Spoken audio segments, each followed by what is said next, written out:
Green house effect को समझ लेते हैं, ठीक है, कि ग्रीन हाउस इफेक्ट है क्या। ग्रीन हाउस अक्सर हम लोग नाम बोलते हैं। तो ग्रीन हाउस इफेक्ट में क्या होता है, जैसे ये पृथ्वी है हमारी, हाँ, और सूर्य से जो रेडिएशन आता है, जो हीट आ रहा है, उसको हम लोग इंसोलेशन कहते हैं, ठीक है, सूर्य अभिताप।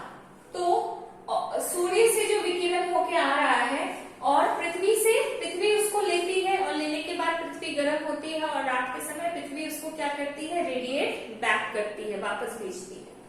तो सूर्य से जो किरणें आ रही है, देखिए ये शॉर्ट वेवलेंथ में आ रही है, ये छोटा छोटा है, और पृथ्वी से जो वापस जा रही है ये बड़ा बड़ा है, इसको हम लोग लॉन्ग वेवलेंथ कहते हैं। ये शॉर्ट वेवलेंथ है और ये लॉन्ग वेवलेंथ है, ठीक है।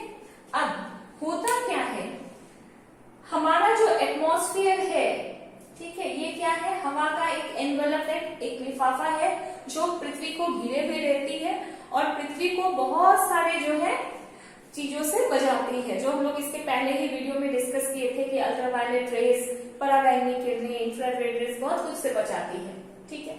हमारा जो टेम्परेचर है उसको भी बैलेंस रखती है। कैसे बैलेंस रखती है, इसमें हम लोग थोड़ा वो भी समझ लेंगे।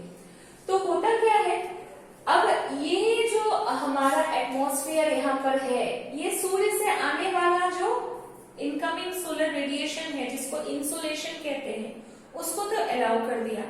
अब पृथ्वी गर्म हो गई। पृथ्वी गर्म होने के बाद पृथ्वी जब ठंडी होने लगी तो हीट रेडिएट बैक करने लगा। तो पृथ्वी से जो वापस जाता है उसको हम लोग कहते हैं टेरेस्ट्रियल रेडिएशन, हिंदी में कहते हैं पार्थिव विकिरण, हिंदी में कहते हैं पार्थिव विकिरण, ठीक है। तो इसको क्या करता है, ये अलाउ नहीं करता है। क्यों नहीं अलाउ करता है, क्योंकि यह लॉन्ग वेव में होता है, दीर्घ तरंग होती है, ठीक है। अब होता क्या है, इसके साथ ग्रीन हाउस का क्या इफेक्ट है, इसको कौन इफेक्ट अलाउ नहीं करता है बाहर जाने के लिए, हवा में जो आपके ग्रीन हाउस गैसेस है, जैसे CFC है, क्लोरोफ्लोरोकार्बन है, कार्बन डाइऑक्साइड है, कार्बन मोनोऑक्साइड है, सल्फर डाइऑक्साइड है, ये सारे गैसेस क्या करते हैं, हमारा जलवाष्प है, ये सारे गैसेस ये जो पार्थिव विकिरण है उसको जाने नहीं देती है, रोक देती है। इसलिए इन सारे गैसेस को हम लोग ग्रीन हाउस गैस या हरित गृह गैस कहते हैं। अब ग्रीन हाउस गैस क्यों कहते हैं, ये गैसेस तो हरे रंग के होते नहीं है, फिर क्यों ग्रीन हाउस गैस कहते हैं।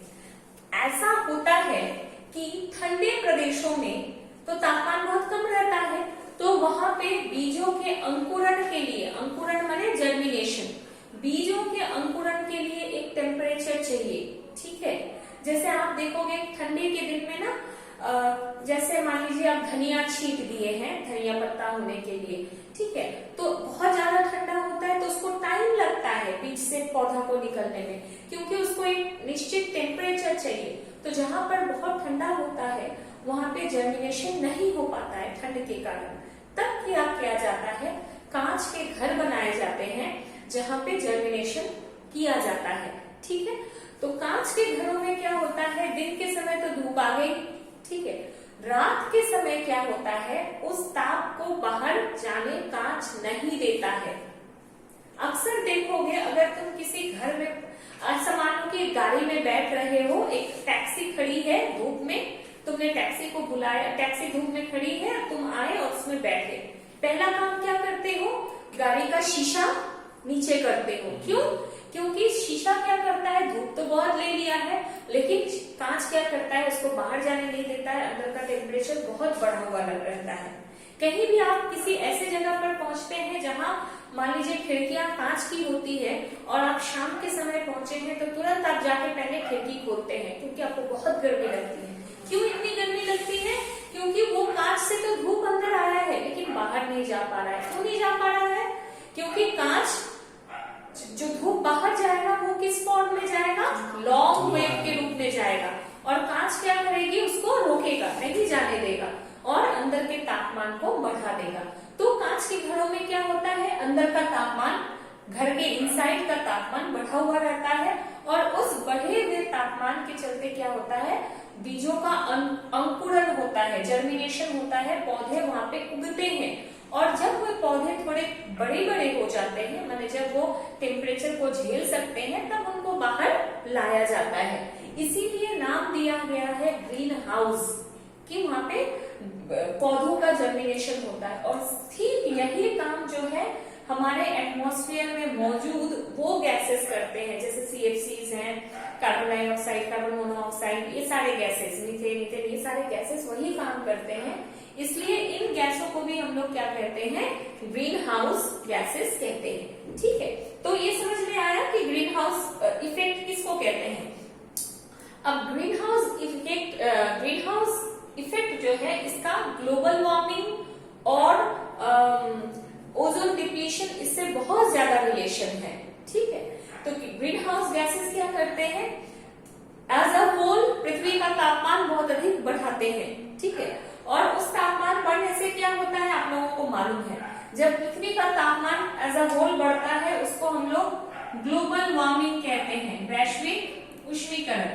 ठीक है, और ग्लोबल वार्मिंग होने से इसका जो क्या क्या हानिकारक इफेक्ट्स है, बाढ़ आ सकता है, बाढ़ आता है। ठीक है, और बहुत सारी बातें होती है, नदियों का फोर्स में परिवर्तन हो जाता है, क्लाइमेट चेंज होता है।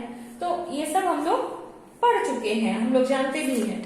ठीक है, अच्छा, और जैसे ग्रीन हाउस गैस हमेशा ग्रीन हाउस गैस का अगर लगातार वृद्धि हुआ तो क्या होगा, वायुमंडल का साधारण गठन और ताप संतुलन क्या होगा, वो डिस्टर्ब हो जाएगा, ताप संतुलन बदल जाएगा। वैश्विक तापमान, पूरे विश्व का तापमान बढ़ेगा। ठीक है, और सागर का भी तापमान बढ़ेगा, पूरे विश्व का अगर तापमान बढ़ा, और ये क्या करेगा, समुद्री पारिस्थितिकी तंत्र पर भी असर डालेगा। मछलियों और समुद्री जीवों में भी क्या होगा, उथल पुथल होगा, कमी हो जाएगी, बहुत सारे जीव जंतु हो सकता है मर जाए। ठीक है, बहुत सारे ऐसे जीव जंतु अभी विलुप्त भी हो गए हैं जो पहले थे। ठीक है, बहुत सारे, अगर आप लोग थोड़ा सा अपने आस पड़ोस देखो, तो मैं ये नहीं कह रही हूँ कि ये ग्लोबल वार्मिंग के चलते हुआ है, लेकिन अपने आस पड़ोस अगर थोड़ा नजर डालो, छोटी छोटी पक्षी, जिसको इंग्लिश में स्पैरो, हिंदी में गौरैया कहते हैं, अभी हम लोग को बिल्कुल दिखाई नहीं देती है। सिर्फ यही नहीं, कौवा जो अक्सर पहले आ जाता था मछली काटने पर या कुछ पर, कौवा हमेशा मंडराता था, आजकल कौवा आपको जल्दी दिखाई नहीं देगा। सिंपल हम लोग थोड़ा सा नोटिस करेंगे तो अपने आस पड़ोस में देख पाएंगे। इसके लिए मैं नहीं कह रही हूँ कि ग्लोबल वार्मिंग जिम्मेदार है, इसके लिए मैं जहां तक सुनी हूँ, मोबाइल रेडिएशन बहुत ज्यादा जिम्मेदार है पक्षियों के लिए। ठीक है, लेकिन ऐसे बहुत सारे जीव जंतु हैं जो टेम्परेचर डिफरेंस के चलते, माने जो तापमान में बढ़ोतरी के चलते या ग्लोबल वार्मिंग के चलते जो विलुप्त हो गए हैं। ठीक है, अच्छा, ग्रीन हाउस गैसेस का सोर्स क्या है, कहां से आता है। जनरली गाड़ियों के धुएं से, तरह तरह के फैक्ट्रियों से, हमारे एसी और रेफ्रिजरेटर से। ठीक है, जो जेट विमान से जो नाइट्रोजन डाइऑक्साइड निकलता है उससे, ये सारे हैं। ग्लोबल वार्मिंग तो आप लोग जानते ही हैं। अच्छा, क्लाइमेट चेंज का क्या प्रमाण है, ये मैं बोली थी उस समय कि एविडेंस ऑफ क्लाइमेट चेंज। मैं क्लाइमेट चेंज के बारे में बोल रही हूँ, तो इसका एविडेंस क्या है, प्रमाण क्या है, एविडेंस, प्रूफ। जो हम लोग क्लाइमेट चेंज के बारे में इतना बोल रहे हैं, इसका प्रूफ क्या है कि पहले से अभी में जलवायु में परिवर्तन हुआ है। तो इसका सबसे पहला है कि जो ग्लेशियर्स हैं, हिमवाह का आगे बढ़ना या पीछे हटना। ठीक है, तो हम लोग ये देखे हैं कि अगर इन्वेस्टिगेशन या पास्ट में जो भी रिसर्च हुआ है उससे ये स्पष्ट है कि ईसा मसीह के जन्म के 3000 वर्ष पहले पृथ्वी का जो बर्फीला क्षेत्र है वो कम हो गया था और आज की तुलना में हिमरेखा 30 मीटर ऊपर थी। ठीक है, पुनः क्या हुआ, ईसा से 500 वर्ष पूर्व हिमरेखा और नीचे आ गई, इसके बाद हिमरेखा और नीचे आ गई और फिर 20वीं सदी में हिमरेखा और पीछे हटी। ठीक है। तो ये जो इस पर जो भी रिसर्च हुआ है ग्लेशियर्स में, अब ग्लेशियर्स आगे पीछे क्यों होते हैं? टेम्परेचर के चलते। तो ये जो रिसर्च किया गया है उससे क्या पता चला है कि टेम्परेचर में चेंज हुआ है। ठीक है। फिर समुद्री लेवल में चेंज हुआ है, सी लेवल घटा बढ़ा है।